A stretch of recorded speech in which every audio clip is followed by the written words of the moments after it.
제 19장. 이스라엘 자손이 애굽 땅을 떠난 지 3개월이 되던 날, 그들이 시내 광야에 이르니라. 그들이 르비딤을 떠나 시내 광야에 이르러 그 광야에 장막을 치되 이스라엘이 거기 산 앞에 장막을 치니라. 모세가 하나님 앞에 올라가니 여호와께서 산에서 그를 불러 말씀하시되, 너는 이같이 야곱의 집에 말하고 이스라엘 자손들에게 말하라. 내가 애굽 사람에게 어떻게 행하였음과 내가 어떻게 독수리 날개로 너희를 업어 내게로 인도하였음을 너희가 보았느니라. 세계가 다 내게 속하였나니 너희가 내 말을 잘 듣고 내 언약을 지키면 너희는 모든 민족 중에서 내 소유가 되겠고 너희가 내게 대하여 제사장 나라가 되며 거룩한 백성이 되리라. 너는 이 말을 이스라엘 자손에게 전할지니라. 모세가 내려와서 백성의 장로들을 불러 여호와께서 자기에게 명령하신 그 모든 말씀을 그들 앞에 진술하니 백성이 일제히 응답하여 이르되, 여호와께서 명령하신 대로 우리가 다 행하리이다. 모세가 백성의 말을 여호와께 전하매 여호와께서 모세에게 이르시되, 내가 빽빽한 구름 가운데서 네게 임함은 내가 너와 말하는 것을 백성들이 듣게 하며 또한 너를 영영히 믿게 하려 함이니라. 모세가 백성의 말을 여호와께 아뢰었으므로 여호와께서 모세에게 이르시되, 너는 백성에게로 와서 오늘과 내일 그들을 선결하게 하며 그들에게 옷을 빨게 하고 준비하게 하여 셋째 날을 기다리게 하라. 이는 셋째 날에 나 여호와가 온 백성의 목전에서 시내산에 강림할 것임이니 너는 백성을 위하여 주위에 경계를 정하고 이르기를 너희는 삼가 산에 오르거나 그 경계를 침범하지 말지니 산을 침범하는 자는 반드시 죽임을 당할 것이라. 그런 자에게는 손을 대지 말고 돌로 쳐 죽이거나 화살로 쏘아 죽여야 하리니 짐승이나 사람을 막론하고 살아남지 못하리라 하고 나팔을 길게 불거든 산 앞에 이를 것이니라 하라. 모세가 산에서 내려와 백성에게 이르러 백성을 성결하게 하니 그들이 자기 옷을 빨더라. 모세가 백성에게 이르되, 준비하여 셋째 날을 기다리고 여인을 가까이 하지 말라. 셋째 날 아침에 우레와 번개와 빽빽한 구름이 산 위에 있고 나팔 소리가 매우 크게 들리니 진중에 있는 모든 백성이 다 떨더라. 모세가 하나님을 맞으려고 백성을 거느리고 진에서 나오매 그들이 산기슭에 서 있는데 시내산에 연기가 자욱하니 여호와께서 불 가운데서 거기 강림하심이라. 그 연기가 옹기가마 연기같이 떠오르고 온 산이 크게 진동하며 나팔 소리가 점점 커질 때에 모세가 말한즉 하나님이 음성으로 대답하시더라. 여호와께서 시내산 곧 그 산 꼭대기에 강림하시고 모세를 그리로 부르시니 모세가 올라가매 여호와께서 모세에게 이르시되, 내려가서 백성을 경고하라. 백성이 밀고 들어와 나 여호와에게로 와서 보려고 하다가 많이 죽을까 하노라. 또 여호와에게 가까이 하는 제사장들에게 그 몸을 성결히 하게 하라. 나 여호와가 그들을 칠까 하노라. 모세가 여호와께 아뢰되, 주께서 우리에게 명령하여 이르시기를 산 주위에 경계를 세워 산을 거룩하게 하라 하셨사온즉 백성이 시내산에 오르지 못하리이다. 여호와께서 그에게 이르시되, 가라. 너는 내려가서 아론과 함께 올라오고 제사장들과 백성에게는 경계를 넘어 나 여호와에게로 올라오지 못하게 하라. 내가 그들을 칠까 하노라. 모세가 백성에게 내려가서 그들에게 알리니라. 할렐루야. 사랑하는 성도 여러분, 오늘은 출애굽기 19장입니다. 애굽에서 나온 지 3개월이 되던 날, 이스라엘 백성들은 드디어 시내산에 도착을 합니다. 1절에 3개월이 되던 날을 학자들은 셋째 달 같은 날로 봅니다. 즉 시내산까지 2개월이 걸렸다는 것이죠. 이제부터는 이스라엘 백성들이 11개월 정도를 시내산에 머물며 하나님과 언약을 맺고 율법을 외우며 제사장들의 옷과 성막의 기구들을 만들고 성막 세우는 일을 할 것입니다. 이것이 출애굽기 40장까지의 내용입니다. 여러분, 한 국가가 세워지려면 흔히 국가에 3요소가 있어야 한다 하죠. 그것이 국민, 주권, 영토입니다. 하나님도 하나님이 다스리는 나라 만들기 작업을 하고 계신데 우선 국민은 모였죠. 애굽이란 안전한 모태에서 70명 정도가 내려갔다가 결국에 그들이 성인 남자만 60만 명이 넘는 한 민족으로 성장해서 세상에 나오게 되었습니다. 이제는 하나님의 백성 만들기 2단계인 주권 세우기 작업이 구체적으로 시작된 것입니다. 모세를 통해 주어진 제사와 율법 규례를 통해 백성들은 하나님의 백성답게 사는 법을 배워가게 됩니다. 그리고 하나님과 동행하는 삶을 연습하게 됩니다.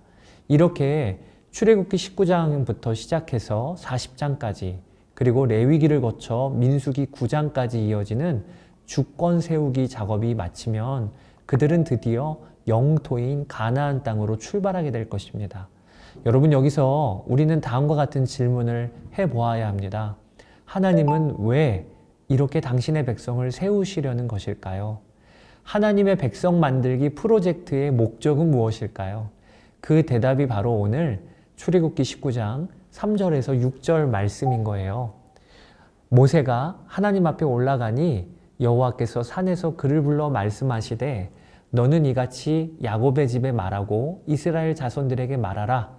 내가 애굽 사람에게 어떻게 행하였음과 내가 어떻게 독수리 날개로 너희를 업어 내게로 인도하였음을 너희가 보았느니라 하시면서 뭐라고 그 다음에 말씀하시냐면 세계가 다 내게 속하였나니 너희가 내 말을 잘 듣고 내 언약을 지키면 너희는 내 모든 민족 중에서 내 소유가 되겠고 너희가 내게 대하여 제사장 나라가 되며 거룩한 백성이 되리라.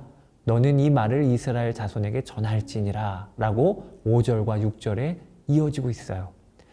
여러분, 하나님이 무엇 때문에 당시의 초강대국 애굽을 흔드시고 여러 나라와 민족들 틈 사이에 당신의 나라를 세우시려고 하시는 것인가?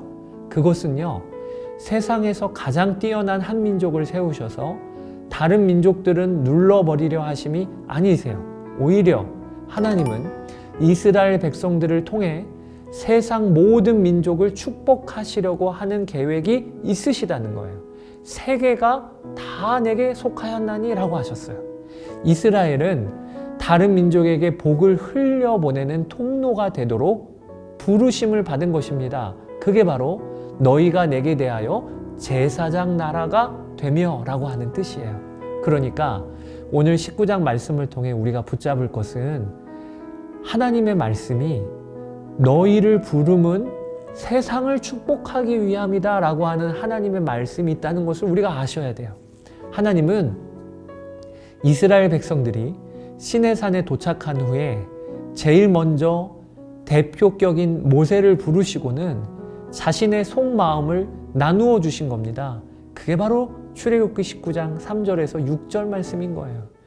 여러분, 이 세상은 하나님의 것입니다. 또한 모든 사람은 하나님의 형상으로 지음을 받았습니다. 그런데 죄로 인하여 우리는 그것을 모를 뿐 아니라 인정하지 않습니다. 이 문제를 어떻게 해결해야 될까요?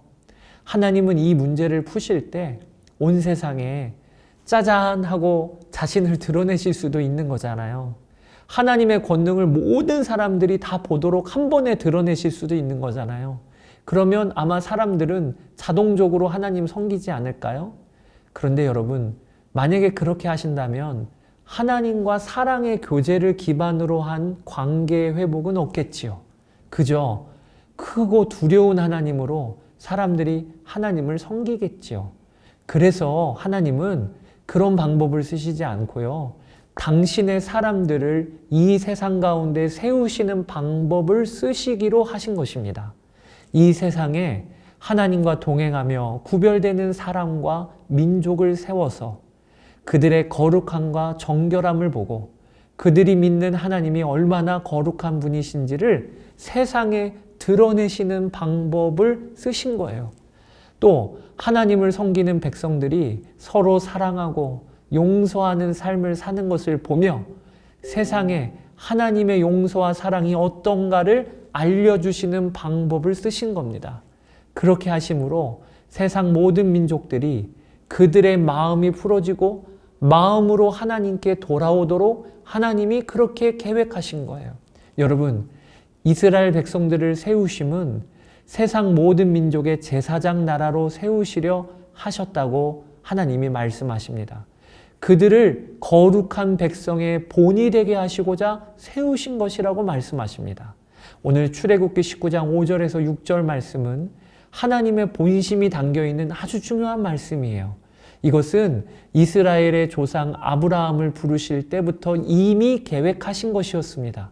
하나님은 아브라함 한 사람을 세우실 때도 창세기 12장 2절에서 3절에 너는 복이 될지라 땅의 모든 족속이 너로 말미암아 복을 얻을 것이라고 하셨어요. 즉 그를 통해 세상을 축복하시기 위하여 아브라함을 부르셨다는 것입니다. 하나님의 부르심의 목적 또 그분의 계획은 오늘을 사는 우리에게도 그대로 적용된다는 것을 아셔야 하겠습니다. 하나님은 나를 불러 하나님의 백성 삼으셨어요. 그런데 그 부르심은 나에게서 끝나는 것이 아닙니다.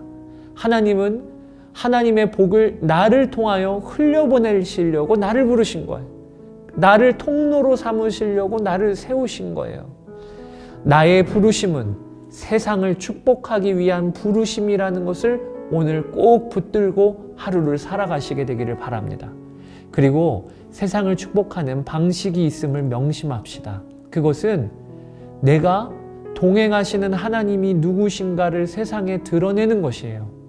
하나님과 동행하면서 말로, 용서함으로, 사랑함으로, 평안함으로, 기쁨으로, 기도로, 찬양으로, 예배로, 성실함으로, 겸손함으로 우리가 나와 함께 하시는 주님을 드러내는 것이 나와 만나는 그 사람을 축복하는 가장 분명한 방법입니다.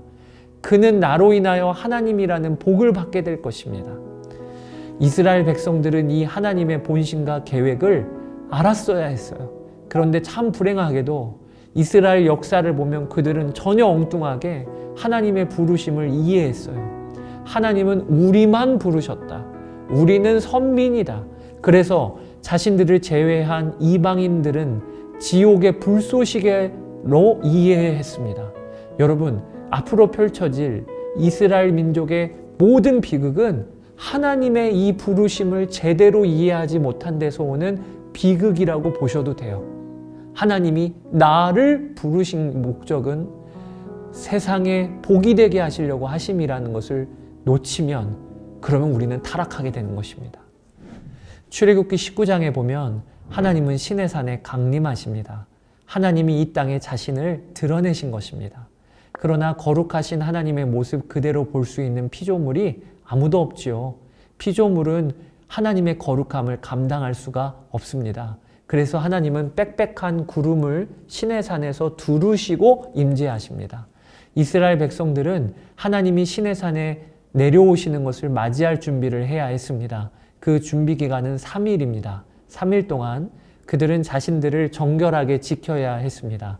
그리고 시내산 주위로 경계를 세워서 그 경계 이상을 넘어가지 말아야 했습니다. 3일째 되는 날 드디어 하나님은 시내산에 강림하십니다. 시내산 위는 온통 빽빽한 구름과 불이 둘러 있습니다. 번개와 우레가 있습니다. 왕의 행차이니까 나팔 소리가 온 산에 울립니다. 백성들은 경계 밖에서 지켜보아야 함에도 불구하고 두려움에 사로잡혔습니다. 그들은 하나님이 지정하신 경계선 밖에 있었고 오직 모세와 아론만 하나님께 나아갔습니다. 그리고 아론도 어느 정도 지점에서는 남겨두고 모세만 하나님께로 올라가게 됩니다. 자, 오늘 출애굽기 19장을 한번 읽어보시면서 하나님이 나를 부르심은 세상을 축복하기 위함이다. 나는 복의 통로로 구원을 받았다. 꼭 이 부르심을 다시 명심하시고 오늘 하루를 사시는 여러분 되시기를 주의 이름으로 축복합니다. 감사합니다.